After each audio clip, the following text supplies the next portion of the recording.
Hii siyo ajali tu.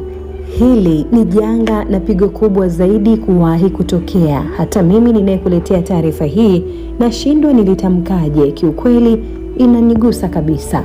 Simanzi, vilio na majonzi vimetanda kwa wazazi, walimu na wafanyakazi wa shule King David Junior School, huku taifa zima likiwa na maombolezo makubwa. Hakika hili ni pigo kwa Afrika Mashariki na kwa kila aliyezisikia taarifa hizi. Hakikisha unabonyeza maneno subscribe pamoja na alama ya kengele. Hii ni taarifa kuhusu ajali mbaya sana ya basi la wanafunzi iliyotokea na kusababisha vifo vya wanafunzi 22 pamoja na mkurugenzi wa shule hiyo. Lakini pia ajali hii imeacha majeruhi zaidi ya 60, huku baadhi yao wakiripotiwa kuwa katika hali mbaya sana. Kama siku zote tuaminivyo, Waafrika wote ni wamoja. Msiba wa mwenzetu ni msiba wetu pia.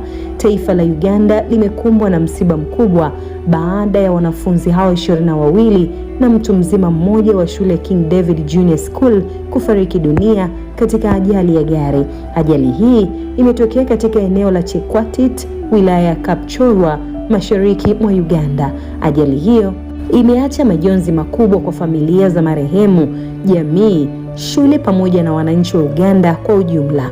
Kwa mujibu wa taarifa zilizotolewa na polisi wa Uganda, basi hilo lilikuwa likiwasafirisha wanafunzi waliokuwa wakirejea shuleni baada ya kushiriki ziara ya masomo katika eneo maarufu la utalii maporomoko ya maji ya Sipi Falls. Ziara hiyo ilikuwa sehemu ya shughuli za kielimu zilizolenga kuwapa wanafunzi fursa ya kujifunza kupitia mazingira halisi nje ya darasa. Uchunguzi wa awali umeonyesha kuwa basi hilo lilipata hitilafu ya kiufundi wakati likishuka katika mteremko wa Chekwait Hill. Kutokana na hali hiyo, dereva alishindwa kulidhibiti gari ambalo baadaye lilitoka nje ya barabara, kugonga jiwe kubwa na kupinduka. Ajali hiyo ilisababisha vifo vya watu 21 papo hapo, wakiwemo wanafunzi 20 na mtu mmoja mzima, na kisha kuongezeka vifo viwili hospitali. Waziri wa serikali za mitaa Uganda, Balaam Ateenyi Burugara, amethibitisha kuwa miongoni mwa waliofariki ni mwanzilishi na mkurugenzi wa King David Junior School, Tadeo Sekade, ambaye alikuwa ameambatana na wanafunzi katika safari hiyo ya masomo. Mbali na waliopoteza maisha, imetajwa pia wanafunzi wengine pamoja na baadhi ya wafanyakazi wa shule walijeruhiwa katika ajali hiyo, wenye idadi inayozidi 60. Majeruhi walikimbizwa katika hospitali mbalimbali kwa ajili ya kupatiwa matibabu, huku vikosi vya uokoaji na wahudumu wa afya vikifanya kazi kwa haraka kuwaokoa manusura na kuwahudumia waliojeruhiwa, ambapo wapo walioripotiwa kuwa na hali mbaya. Mamlaka za Uganda zimesimamisha safari zote za kimasomo za shule nchini humo, huku zikiendelea na uchunguzi wa kina ili kubaini chanzo halisi cha ajali hiyo na kama kulikuwa na sababu nyingine zilizochangia kutokea kwake. Serikali imeahidi kutoa ushirikiano bega kwa bega kwa familia zilizoathirika na kuhakikisha uchunguzi unakamilika kwa uwazi.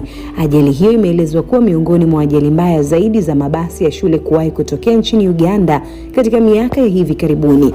Tukio hili limeibua mijadala kuhusu umuhimu wa kuimarisha usalama wa usafiri wa wanafunzi, ukaguzi wa mara kwa mara wa vyombo vya usafiri na kuhakikisha magari yanayotumika kusafirisha wanafunzi yanakuwa katika hali nzuri.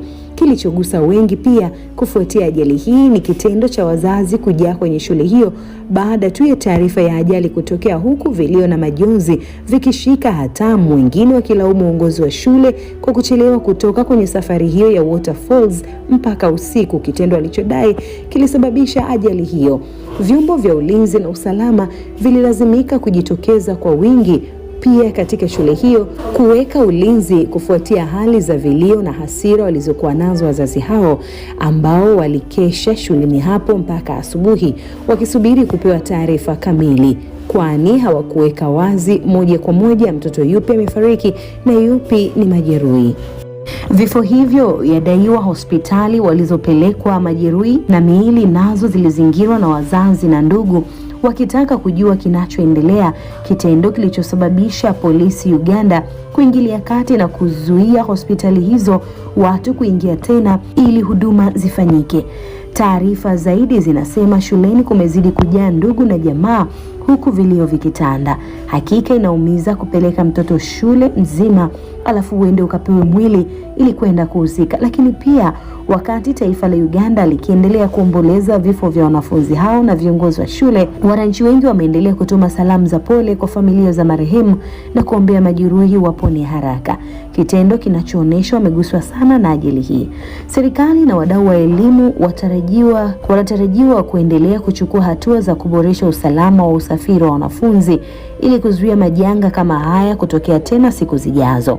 Sisi tunawaombea majeruhi wapone upesi na kuwatakia walazwe pema waliopoteza maisha, huku tukitoa pole kwa ndugu, jamaa na marafiki wa Uganda. Na wewe waweza andika pole zako hapa chini kwa janga hili kwa majirani zetu wa Uganda.